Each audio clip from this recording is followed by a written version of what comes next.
오늘은 이제 마지막 영상입니다. 자, 설명이 어렵지 않았으면 좋겠어요. 왜냐면 이게 그 아무리 제가 이제 쉽게 설명을 하더라도 이제 여러분 듣는 입장에서는 좀 다를 수가 있는데 이게 어색해서 그러실 거예요, 아마. 이게 그리고 이제 연구를 좀 많이 하신 분들도 큰 오류에 빠질 수가 있어요. 왜냐? 내가 다 안다고 생각하거든요. 아, 나는 이걸 익숙하니까 뭐 내가 하는 이런 조사 방법은 문제가 없을 거다라고 얘기하는데 문제가 있을 수도 있습니다. 이거는 그래서 항상 여러분들 조금 더 먼저 배웠던 사람, 좀 더 잘 아는 사람에게 물어봐야 돼요. 그래야만 발전이 있는 과목입니다. 자, 이제 이게 단일 대상 연구인데요. 자, 이게 이제 프로그램 개발과 평가, 우리 사회복지 쪽에서 필수 과목이죠. 여기서 이제 배우게 되는데 위에서 세 번째 문단이요. 자, 단일 사례 연구. 이게 상담에서 많이 배우죠. 자, 김영재라는 사람이 고민이 많대요. 제가 고민이 많대요. 왔어요. 그 김영재를 상담을 해줘야 될 거 아니에요. 대상이 하나잖아요. 단일 사례. 때로는 김영재라는 지금 이 사람이 얘만 상담해서는 안 되겠다. 그 가족 같이 와라. 그 가족 하나요. 그게 이제 단일 사례 연구 대상입니다. 자, 그래서 그 77쪽의 위에서 세 번째 줄이요. 자, 기초선 단계와 개입 단계의 두 가지 국면이 있다. 먼저 기초선 베이스라인은 A라고 표시를 한다. 자, 이거는 실험 이전의 상태를 말하며 개입을 해서 상담하는 사람이 개입을 해서 변화를 이끌어내는 행동이라고 할 수 있다.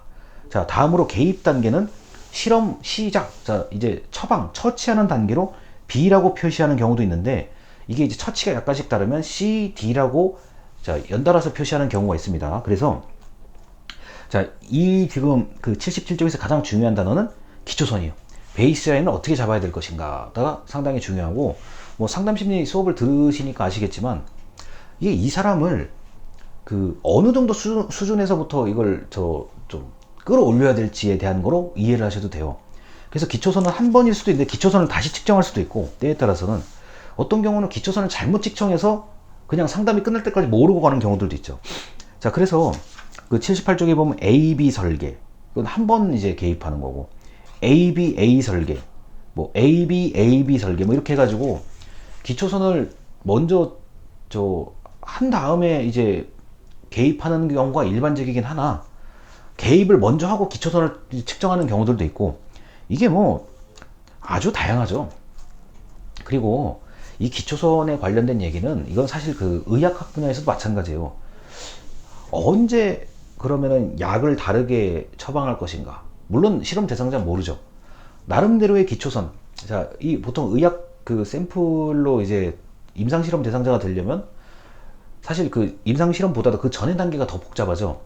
자, 혈압 측정, 당뇨 측정, 뭐 그 가족력 측정부터 해가지고 그 나름대로 기초선을 잡는 거예요. 아, 이 사람은 체중이 얼마고 키가 얼마고, 이 사람은 뭐 혈압이 얼마고, 당뇨 질환의 유무 또는 뭐 AB형 간염에 대한 유무, 이런 거 다 보잖아요. 자, 이런 것들이 이제 기초선을 아주 확실하게 잘 잡는 그런 분야라고 할 수 있습니다. 자, 그래서 그 79쪽에 보면은 뭐 여러 가지 뭐 얘기가 많이 나와 있는데, 탐색적 조사 설계, 아마 여러분들이 가장 많이 해야 될 거는 사례 조사, 그 다음에 경험자 조사. 이게 경험자 조사가 그 만족도 조사 같은 거라고 보셔도 돼요. 그 다음에 이제 브레인스토밍, 그 다음에 표적 집단 면접법 FGI. 자, 그 다음에 기술적 연구에서 여러분들이 가장 그래도 제가 볼 때 많이 해야 될 거는 많이 봐야 될 거는 추세 연구일 거예요. 뭐 저출산 고령화. 출산율이 낮아지고 있다. 고령화가 이게 증가돼야 되는데 우리나라는 좀 독특하게 아마 S자 커브로 증가를 하는 게 거의 확정적이에요. 뭐 우리나라가 뭐 통일이 되거나 자연재해 또는 어떤 엄청나게 그 말로 설명하기 불가능한 상황이 벌어지지 않는 한 인구 고령화는 어느 순간부터는 S자 커브로 올라가게 되어 있습니다. 이게 이제 아주 그 난감한 상황이죠. 그리고 설명적 조사 설계인데, 설명적 조사에서 이제 인과관계에 그 일치하는 걸 찾는 거, 차이 나는 걸 찾는 거, 요거하고, 그 다음에 이제 세 가지 조건. 시간적으로 먼저 일어나야 된다. 원인이 변하면 결과도 변해야 된다. 그 다음에 외생면수는 가능한 통제하면 좋다는 얘기. 그리고 이제 집단 대상 설계에서 여기 계신 분들이 가장 많이 해야 될 거는 준실험 설계이고, 준실험 설계 중에서도 단순한 시계열 정도를 보시면 될 것 같습니다. 때에 따라서는 원시 실험 설계를 할 수도 있어요. 이거는 제가 최근에 이거를 어떤 다른 사람의 연구에서 봤더니 한 10명 정도를 딱 해놓고 연구자가 그 집에 방문을 해요. 방문을 해서 어떤 정신적인 문제가 있는 분들을 방문을 해서 이제 한참을 뭐 이런저런 얘기도 하고 같이 밥도 먹고 하면 이렇게 하면서 이걸 어떤 관계를 뭐 어떤 현상을 찾아내려고 하는 이런 얘기들이 있었습니다.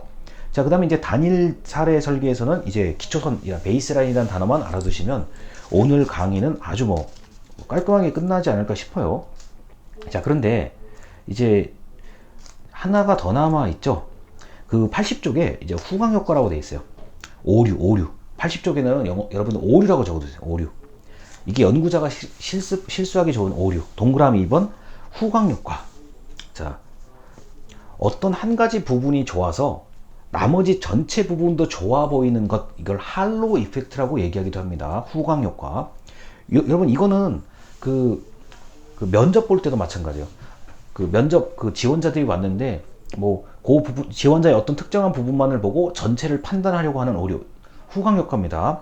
이 후광 효과는 할로우 이펙트는 사회복지뿐만 아니라 경영학에서도 이건 중요해요. 특히 사람을 채용할 때. 자, 그리고 앵커라는 거는 이제 배 옆에 있는 닷을 내리는 거죠. 그러다 보니까 자, 다시 내려진 지점을 기준으로만 생각을 하려고 그러는 거예요. 그래서 첫 번째 정보에만 너무 의존을 해서 다른 거를 판단하려고 하면 오류를 저지를 수 있다. 즉, 만약에 첫 번째 정보가 잘못돼 버리면 나머지가 다 이게 잘못된 판단할 수 있다는 거죠. 앵커 효과도 이게 면접에서 많이 나타납니다. 자, 내가 들었을 때는 그런 얘기가 없었는데, 이게 이제 앵커 효과가 나타나려고 하는 거예요. 이상하다. 이 사람 아주 좋은 학교도 나오고 좋은 학과를 나왔네. 근데 막상 만나보니까 이게 좀 이상한 거예요. 근데 첫 정보에 초점을 두고 보려니까 나머지 것들이 이게 다 이제 애매해지기 시작하는 거죠. 자, 그래서 오류는 후광 효과하고 앵커 효과 정도만 알아두시면 나머지는 뭐 그렇게 크게 뭐 어렵지는 않을 거라고 봅니다. 자, 그래서 여러분들, 자, 이제 오늘까지의 수업이 86쪽까지의 얘기인데, 자, 86쪽까지 얘기인데, 오늘까지 배웠던 얘기가, 여기까지 배웠던 얘기가 사실 이게 여기까지만 배워도 중간고사 일반적인 대학교에서는 중간고사 범위까지예요, 이게요. 이게 우리가 앞에 뭐 과학이란 무엇인가부터 쭉 지금까지 조사 설계의 기본적인 얘기까지 했는데, 여기까지의 분량이 사실상 중간고사까지 얘기라고 보셔도 돼요. 지금 진도가 사실 약간 빠른 편에 속합니다.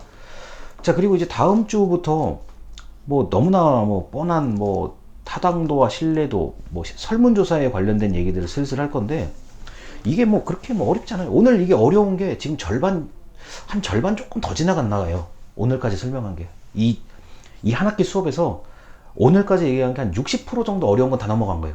나머지 뒤에 한 2군데 정도가 조금 복잡하긴 한데, 들어보시면은 별거 아니구나 이렇게 느끼실 수 있을 겁니다.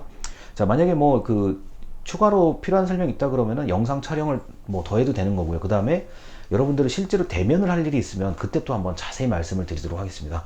자, 오늘 수업 들어주셔서 감사합니다.